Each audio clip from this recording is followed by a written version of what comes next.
Hey guys, I'm RozaldVaneGAME, and welcome back to another episode of The Longest Journey. Where we last left off was we basically did a, Sorry, I'm just moving the camera. I think in the last episode we, got across this sort of gap that was prevented by the mountain areas, and, before that we basically finally got to the mountain areas where the winged people were living, which we finally got to them. They were talking about or we tried to convince them of the prophecy thing, and apparently the guard out here saw us doing the thing and thought, okay, well, we're one of them now. We're actually the prophet thing. So yeah, so we already spoke to this guy. The guy just told us to go into the village and talk to the head honcho, the leader of this particular society of people. I don't know if this is. I don't think this is the person we need to speak to. Good day, stranger. What would you hear among the elation? I need to speak with the teller. The teller? Go down into the city and you will see the castle. The teller, she keeps to the tower. She's old and her eyes don't take well to the sun. Sounds like a bat. Like how bats are usually don't like the sun as much. Okay, so we need to go to the castle, it seems. Yeah, so we're meeting with the head honcho, the chief, which is called the teller, apparently, and then hopefully talking to her to see if we can tell her to meet with the mer people, the people of the underwater sea. I want to talk to see what this child says. Hi there. What you doing? Playing? Yeah, what are you playing? Nothing. My daddy's in the castle watch. He's allowed to sharpen his claws. Really? My daddy owns a farm. Yeah? Do you have animals there? Yeah. Sure. He has some cows and some horses and... What's cows and horses? Well, cows are big, brown, fat animals with 4 legs and white spots. And they go moo a lot. And horses? Horses are fun to be around. They run really fast and they can jump over tall fences and they look beautiful and graceful. But the best thing about horses is that you can ride them. I can run fast, too.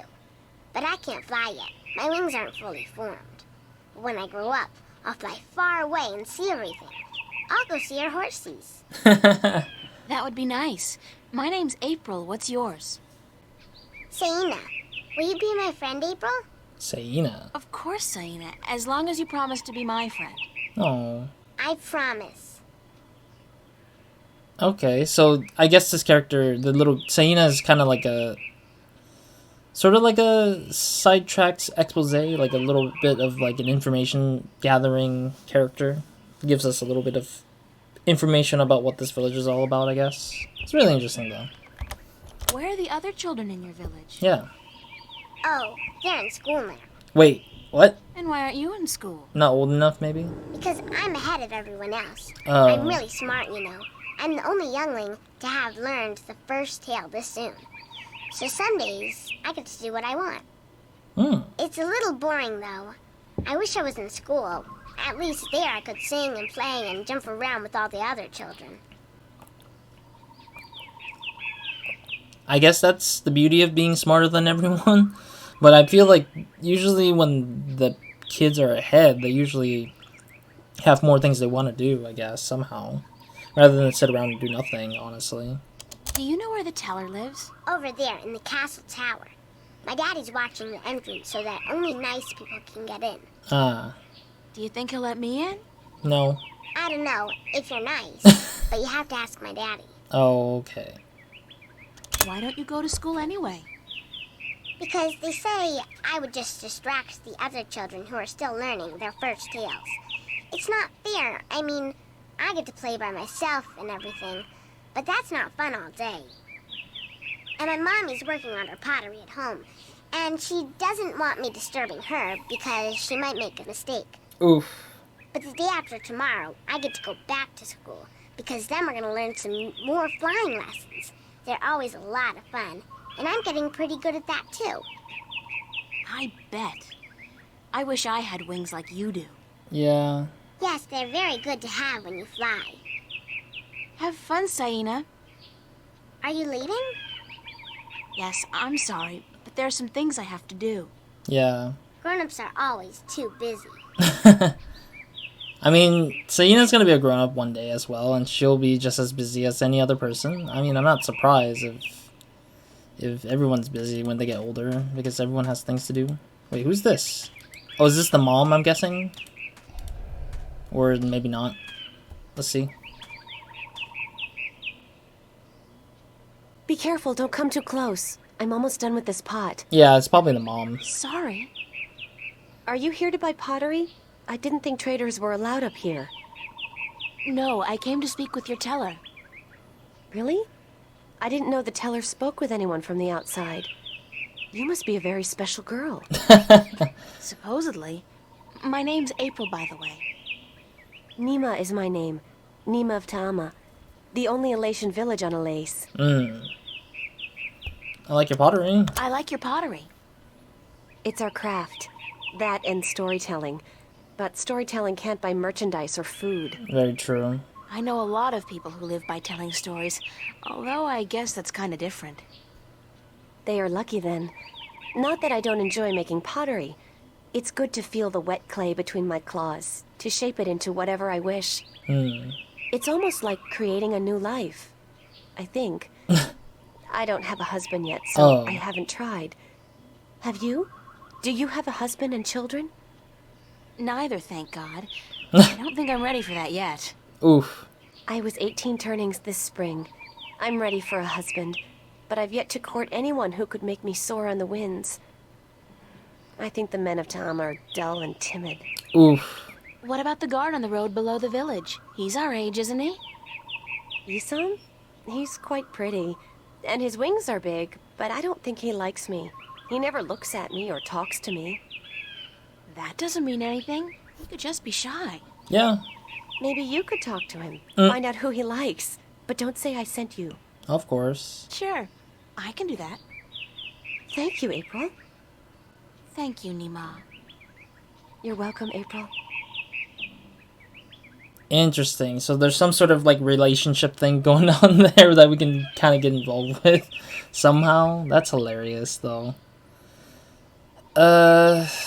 You know what? I'll take the detour and talk to the guard outside. Isam, I think is what you call him. Kind of curious about that. If that relationship thing can happen for us. Nature's reclaiming lost ground. The contrast between wilderness and civilization is such a striking image. I almost wish I had my canvas and paints with me now. When the city was inhabited by its original population, that tower was probably an important one, part of a temple or a palace. Now, though, it's just another ruin. No. Alright. I'm just examining around to see if I've missed anything else in this spot. Yeah, let's talk to Isam a little bit here.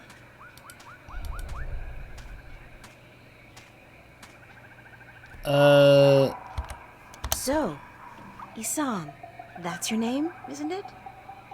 Yes, Isam of Ta'ama. A good-looking guy like you must get a lot of attention from the girls, right? Are you asking me for courtship? No. Me? No. Wings don't do anything for me. No, I was just thinking, maybe you had your eye out for somebody special? I'm without a mate. The women of Ta'ama are cold and unfriendly. Oh. And whenever I try to talk to one of them, she ignores me. Wait, what? Even Nima? Nima? No, she's too pretty for me. She won't appreciate my attention. Wow. This is like high school. Yep. Trust me, Isam. You go talk to her one of these days, and I'm sure you'll find you have a lot in common. Just be yourself, okay? You think so? Perhaps you are right. I will do as you say, Windbringer. Thank you. Lol. Thanks for your help. You Wait. should go see the teller. She'll want to speak with you. Oh no, I hate this. There's a pun behind this. I hate it. I hate it. I just realized there's a pun behind this whole like situation scenario, because now literally April's a wing woman. Jesus Christ, and it's a literal pun where we actually became a wing person in a metaphorical way because we're leading that relationship on to these two individuals. No, I couldn't believe it. I just can't believe it. I just didn't realize it till now. Sheesh. Okay, let's talk to her and tell her that she should expect something from him soon, maybe? Maybe not, I don't know. Hi, Nima. Hi, April. Bye, Nima. Oh, okay, yeah, they won't say Goodbye, anything. April. Alright, well, we did help them, so I guess now they're people that will probably have some sort of thing going on later on. But it's interesting that they actually have that sort of option where you get to help two individuals kind of get together in a weird way. Halt! Yeah. Who would visit the teller? Oh, this is hard. I don't know which one is a good option. I guess... I'm the Windbringer. The Windbringer? You are not the Windbringer. Are you? How else would I have been able to get up here? I am the Windbringer. If so, you must prove that you are of the elation. There are 4 tales from the 4 corners of the world that you must know by heart. What? They are the tale of winds, the tale of stars, the tale of sea, and the tale of homecoming. Ugh. I will ask you one question from each tale, and you must answer each correctly, or you cannot be the Windbringer. Are you ready? How do I prepare for this, though? There's not a lot of individuals we can talk to for this, can we? Give me some time. No, give me some time to prepare. Then return when you are ready, and I will test your knowledge of the 4 tales. I'm thinking one of them is like an underground thing, and then... Let me see. I'm guessing there was probably... some sort of, like... information, right? You can pause and read these if you want. Yeah, I just don't know what to expect for these things.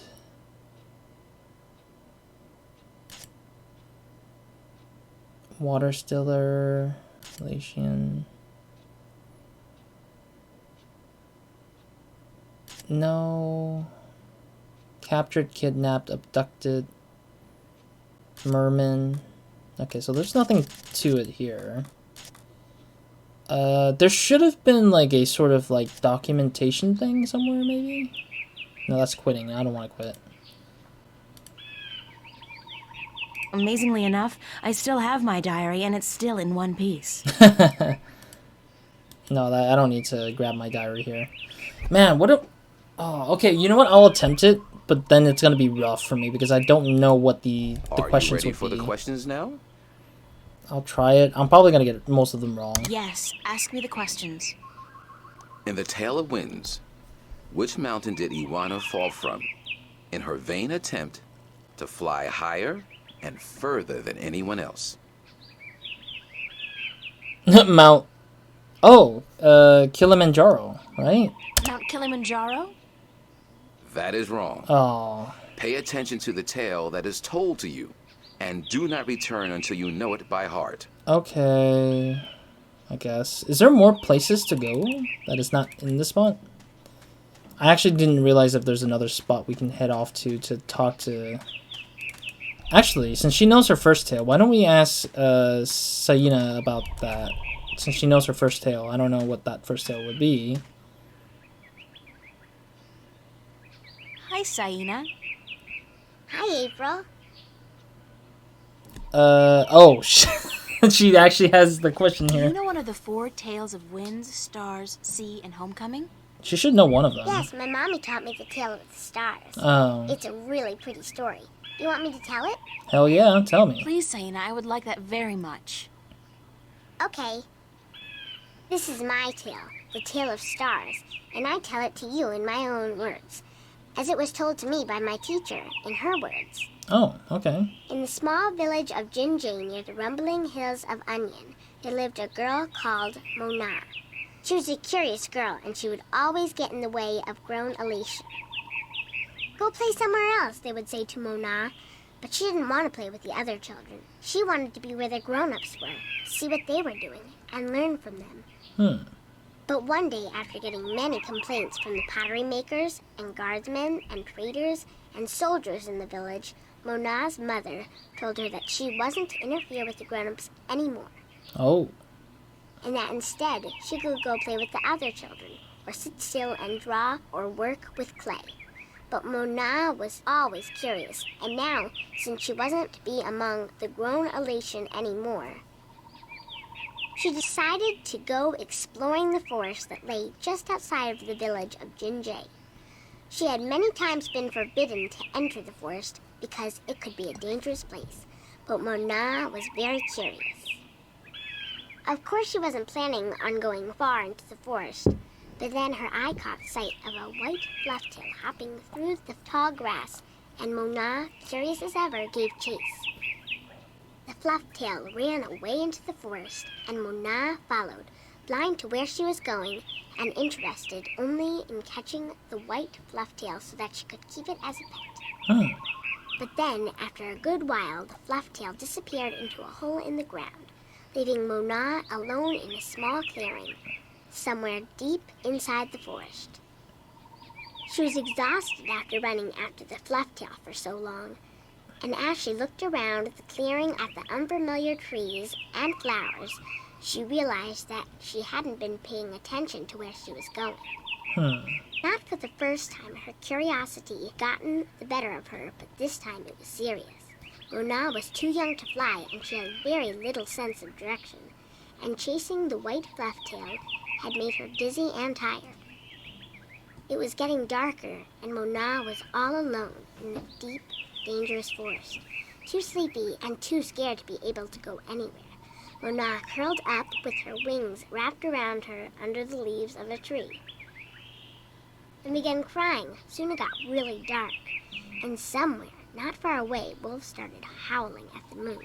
Mona was so scared, she was petrified, but after a while her exhaustion got the better of her. Interesting. And she fell asleep. What? That's it? She woke up when she heard a voice calling her from somewhere far above. Looking up at the starry sky, Mona saw a vision of the spirits of 5 tellers gazing down at her. "You have let your curiosity lead you astray," said one. "You are lost, and you deserve to be lost," said another.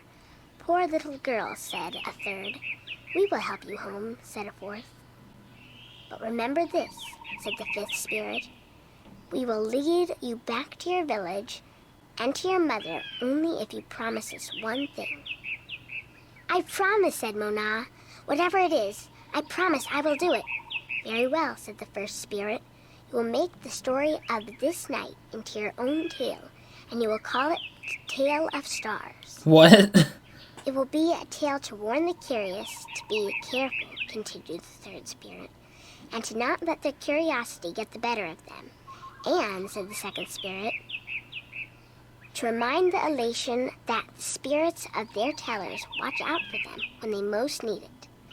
And so the spirits of the 5 tellers guided Mona through the forest, and by dawn she was home.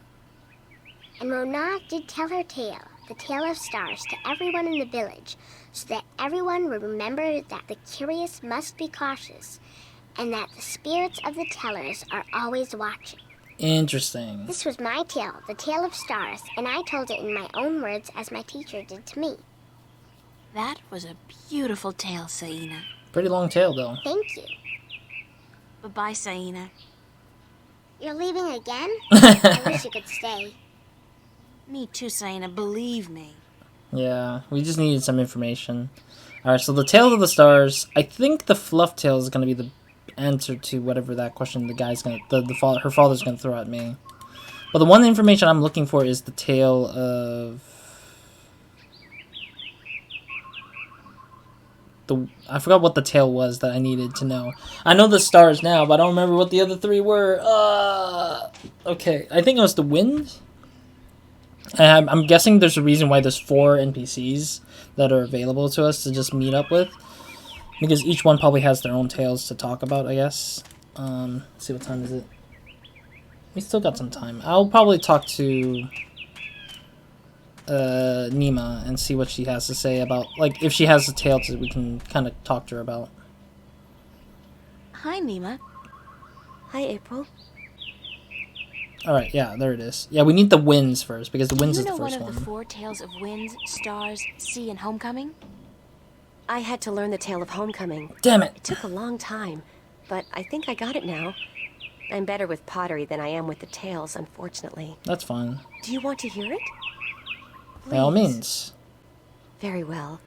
This is the tale of homecoming, my tale, and I shall tell it in my own words, as told to me by my teacher, in her words, and by her teacher in turn.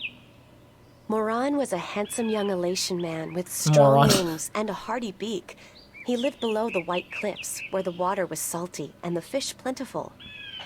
Moran was betrothed to Inara, the loveliest girl there ever was. She was fair and slender and tall, and her eyes were the clearest shade of blue. But Moran was hesitant to enter into union with Inara, to become her husband and to give her children. He would always come up with a new excuse for why they had to wait a little while longer. Now, Inara was skilled at pottery, but even more so with stories, and the teller of the village had many times asked Inara to be her apprentice, to learn all the tales, so that someday she could take over as the teller. Oh. But Inara refused, knowing that if she did accept the teller's offer, she would never be able to marry Moran, because a teller cannot have a husband nor children of her own. Damn. Her refusal to become the teller's apprentice was unheard of, because who could refuse such an honor? But to Inara, love was more important.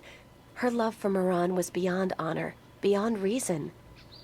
But despite Inara's love, Moran was still hesitant. And then one day he told Inara, "I am traveling on a pilgrimage to the far shores. I will be gone for some time, and while I am traveling, and in accordance with our traditions, I will be freed from our betrothal. Not until I come back will the bond between us be renewed." Damn. It was not unusual for a young Elation man at that time to go on a pilgrimage, and the bond between the betrothed would often be cut while he was away, to be formed again upon his return. But it'd probably be But too late. Inara was heartbroken, Yeah. because she had thought that Moran would soon want to marry her. When Moran saw her tears, he said to her, "Do not weep. When I come back, I promise I will marry you.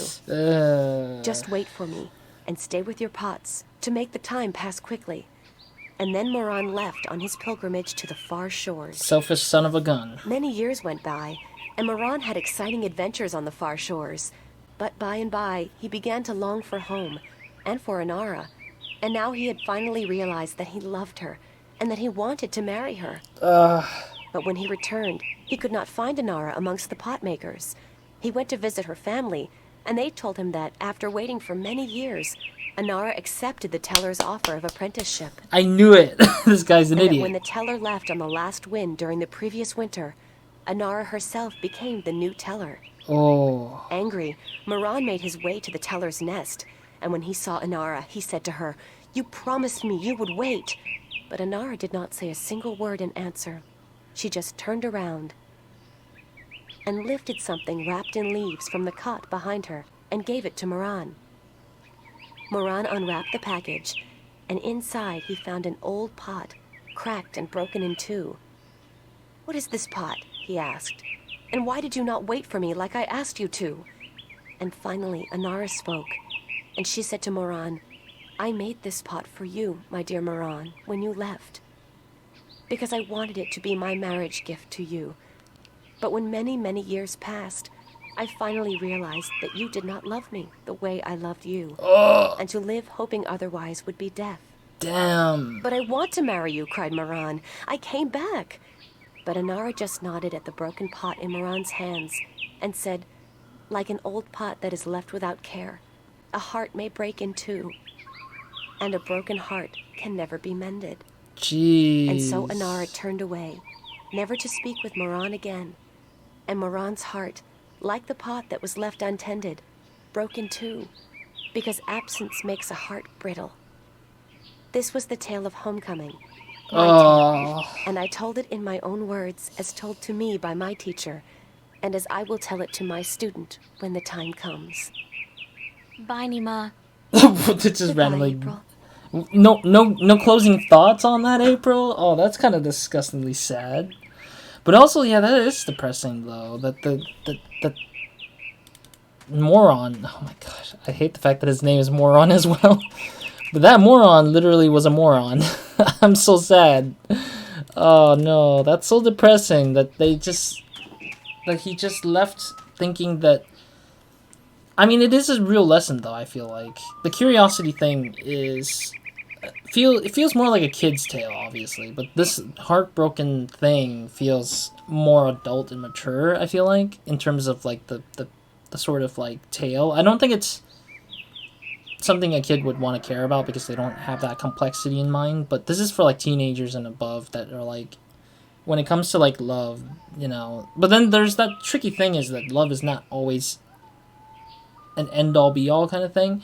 Sometimes love is so complex that it doesn't actually become so simplistic as like breaking a pot to a point where you can't do anything with it anymore. But I think that with that explanation, it probably felt a little bit like, I think it felt it had a moral that says that if it's too late, it's too late. So always try to do it early, or like when the opportunity arises, don't hesitate to take that chance. I think is what it's trying to say in that sense. It's not so much as like the love idea; it's the idea that there's that opportunity, and it like all the answers points to yes, but yet you yourself should not doubt. So like without doubt, take a leap, and then regret later kind of thing. But it's so unfortunate because the story kind of had that expectation within me that that was gonna happen. And it was just so depressing to see that guy literally, like...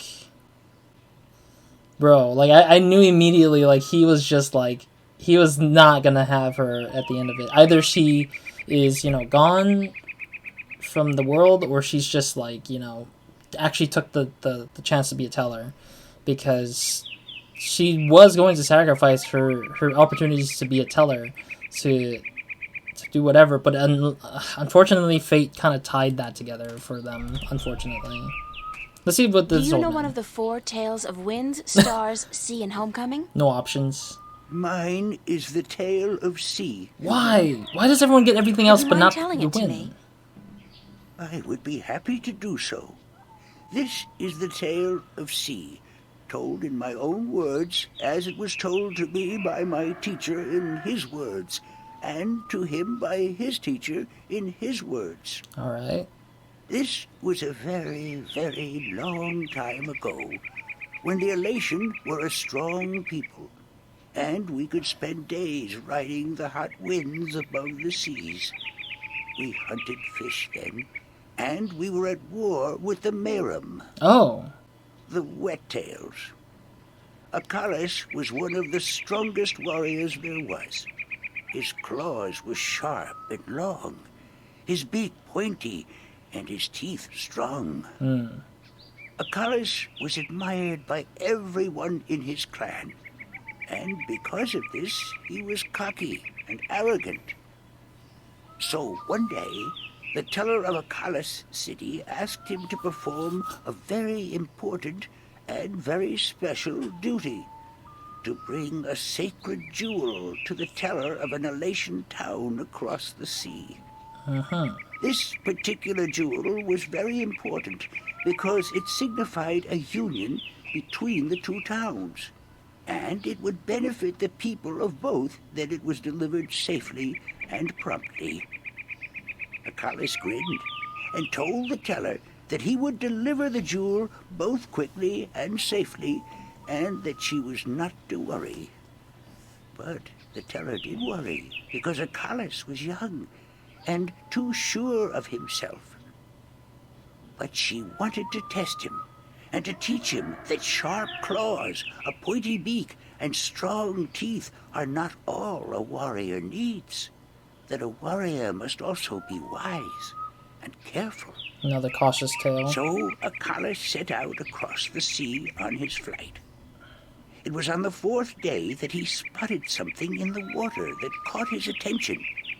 And forgetting his duty and following his curiosity, Achilles dived towards the water to investigate. When he came closer, he saw that there were Merum in the water, foolishly hunting close to the surface, and Achilles saw an opportunity to again prove his might as a great warrior to his people, and to capture the fins of a few wet tails. But this time, Achilles' arrogance got the better of him, because the Merim had set a trap. Oh. As he dived towards the Merim with his claws, a spear shot up from the water to hit him. Achilles struck the water and dropped the jewel he was carrying. No. And it was all he could do not to drown. Achilles was bleeding, and the Merim were grabbing onto his wings and his legs, but he fought bravely, and finally he managed to escape. But even though he now lived, he was dead inside. Yikes. Because the shame of losing the sacred jewel would always be with him. Achilles could not return to his village because he had neglected his duty to his teller and to his people. And so he went away to a small island where he could be alone. To himself and his people, Achilles now became the lost one. He who had been on a sacred mission but had failed in his arrogance. A year passed, and one day Achilles met with human traders from a ship that came close to his island. From the traders, Achilles heard speak of a hideous creature that lived in the sea, the Octowoe. The Octowoe was said to have a third eye, like a jewel, and that this eye pulled hapless sailors into its deadly eight-armed grasp. Jeez. Achilles knew immediately that the Octowoe's third eye had to be the jewel that he lost in the sea a year ago. And he now saw the opportunity to redeem himself. But elation was not used to water, and the thought of submerging himself in the cold, harsh ocean chilled Achilles to his heart. But he was the lost one, and if in his death he could at the very least redeem himself, to his own heart then it would be worth it. So Achilles fashioned himself a spear, because in the water his claws and his beak would be too slow, and he flew out to where the Octowoe was last seen. And then Achilles dived into the sea. The dark water closed in on him, and his wings and legs went numb. But still Achilles kept pushing down until he saw the lair of the Octowoe. Spotting Achilles, the Octowoe attacked, and Achilles saw the monster's third eye, his sacred jewel, shining bright in the darkness. And his heart was filled with a sense of duty and courage that he had never felt before. Interesting. But as he began fighting the eight-armed monster, Achilles realized that if he were to fight like he usually did, he would not stand a chance. He would have to think differently. And so Achilles tricked the Octowoe into following him through a tight chasm where the monster got stuck. And then he swam above it, and using his spear, tipped a rock on top of the Octowoe. Oof. Swimming back down again, the Octowoe was flailing helplessly. Now, almost out of air, Achilles took the sacred jewel from the Octowoe's head and swam back up. Finally, Achilles could deliver the sacred jewel to the town across the sea. And upon returning to his village, he went to the teller, bowed his head, and said, "Forgive me, teller, for in my arrogance I thought I could do everything. But I could not, and I became the lost one because of it." "You were lost," said the teller, "but you are no more. Because now you see the limits of your own strength, and you will know that a warrior must be careful and wise, in addition to being strong and fierce." This was the tale of C, and I told it in my own words, as told to me by my teacher. All right. That was a really good tale. Well, let me get through this doorway to kind of cut across the time here. But yeah, that was a really nice tale. I liked the fact that it was a tale that was like told to kind of talk about arrogance and just being very careful with that arrogance to try to be a little bit smarter. It's basically the Tale of the Stars, but without the more simplistic manner of it, where it's around the idea of curiosity, while this one is not curiosity but confidence. Be confident, but always cautious, but also be curious, but be cautious as well. So they share kind of the same sort of like vibe of being at least smart about things and cautious about things, rather than just going into that thing always and not being careful about everything. Yeah, alright, well, anyways, that's pretty much it for this episode. I did go over a little bit by a lot. Yeah, I went over by a lot because I think I really enjoy the sit down and listening into these characters talking about their stories. I think there's something that feels there that I feel like some games don't have, where it's just like very nice ambiance and then a story being told. I think there's not a lot of games that do that a lot nowadays. I think maybe visual novels might do it, but you have to read it on your own, or that it's like an audiobook kind of thing where you just listen to the audiobook while you're taking a jog kind of feeling almost. I think that's where that kind of thing really works well. I don't think that a lot of throughout the first parts of the games were like that, but I think that I'm more invested in the story that they're telling, because I think it's probably the mixture of nature and the sort of like tale that they're talking about that feels more like a genuine story of lesson than it is about a story about themselves or some sort of historical thing that kind of feels weirdly weird. Yeah, it's just really nice, I think, that we're getting to sit down and listen to the story of what they've been through and stuff like that. And I think this is a really nice world building sort of mechanism or aspects that this game is offering to let the player kind of sink into their world of the lives of the Alatians and how they operate in their sort of past selves or past people that were part of their tribe and stuff. It's really nice. I really appreciate that, and I think there's some beauty to that that makes me want to sit there and just listen through the tales in that kind of setting. So yeah.